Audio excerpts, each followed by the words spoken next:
ஆனால் ரெண்டுமே இருக்குது. கடுமையான வார்த்தைகளும் அவர் பேசியிருக்காரு பாராளுமன்றத்துக்கு வெளியே. பாராளுமன்றத்தில் போய் பார்த்தீங்கன்னா கண்ணியமான முறையில் சில முக்கியமான விஷயங்களை பேசியிருக்காரு. நான் ஒடுக்கப்பட்ட மக்களுக்காக நான் இல்லைன்னு சொல்ல, குறைச்சி மதிப்பில். ஆனாலும் ஒரு தலைவர் ஒரு கட்சியின் தலைவர், நீங்கள் யூடியூபர்னா சொல்லுங்கள், யூடியூபர்னா ஒன்றும் கேவலம் ஒன்றும் கிடையாது. கொஞ்ச காலமே இந்த விசிகால இருக்கவங்க எல்லாருமே என்னன்னா யூடியூபர் இவரே திரும்பவே ஒரு முறை சொன்னால் யூடியூபர் போய் 1000 ரூபா வாங்கிட்டு யூடியூப்பில் போய் பேசுகிறான்னு சொல்லி பேசுகிறாரு. அவர் பேசுனது இவரை தான் பேசுகிறார். யார்? இவர் தான் பேசுகிறார். இல்லை உங்களையால் என்னையே பேச போகிறது இல்லைல்ல. 1000 ரூபா வாங்கிட்டு போய் யூடியூப்பில் போய் பேசுகிறாங்கன்னு சொல்லிட்டு தன் கட்சியினருக்கு கட்டளை இடுறாரு. நீங்கள் யூடியூப்பில் போய் பேசாதீங்கன்னு சொல்லிட்டு பேசும்போது கோபி நயினார் சில விஷயம் நடந்தது. அவர் பேசும்போது அவர் 1000 ரூபா வாங்கி போய் யூடியூப்பில் போய் உட்காந்து போய் பேசுகிறீங்க, பேச தெரியாமல் போய் பேசுகிறீங்க அப்படின்னு சொல்லி. யூடியூப்னா நான் அவ்வளோ கேவலமாக என்ன நான் கேட்குறேன்.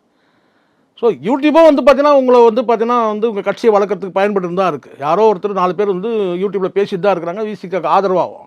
அப்போ யூடியூப்லாம் பார்த்தீங்கன்னா ஒரு கேவலமாக பார்க்குற மாதிரி இருக்குது. நீங்கள் உங்களுக்கு தெரியும், இவர் கைது செய்யும்போது கூட கைது செய்யலை. இந்த சம்பவம் நடக்கும்போது இவரை பார்த்தீங்கன்னா யூடியூபரு அதில் என்ன ஆனந்தம்னு கேட்குறேன் நான். யூடியூபர்னால் நான் அவ்வளோ கேவலமாக இவங்களெல்லாம் இப்போது அது சவுக்கு சங்கராக இருக்கட்டும், ஃபெலிக்ஸ் ஜெரால்டாக இருக்கட்டும், காந்தராஜா இருக்கட்டும், இவங்கெல்லாம் யாருன்னு கேட்டிங்கன்னா இவங்களாம் யூடியூபர். அதாவது இவங்க ஜேர்னலிஸ்ட்ன்ற அந்த அடையாளம் வராத அளவுக்கு இந்த மெயின் ஸ்ட்ரீம் மீடியாக்கள் ஒரு பக்கம் சதி பண்ணிகிட்டு இருக்கு. நான் கேட்குறேன், இந்த யூடியூப் தான் எல்லாரும் வச்சுருக்கீங்க. நக்கீரன் சார்பாக யூடியூப் இருக்கா இல்லையா? தந்தி சார்பாக யூடியூப் இருக்கா இல்லையா?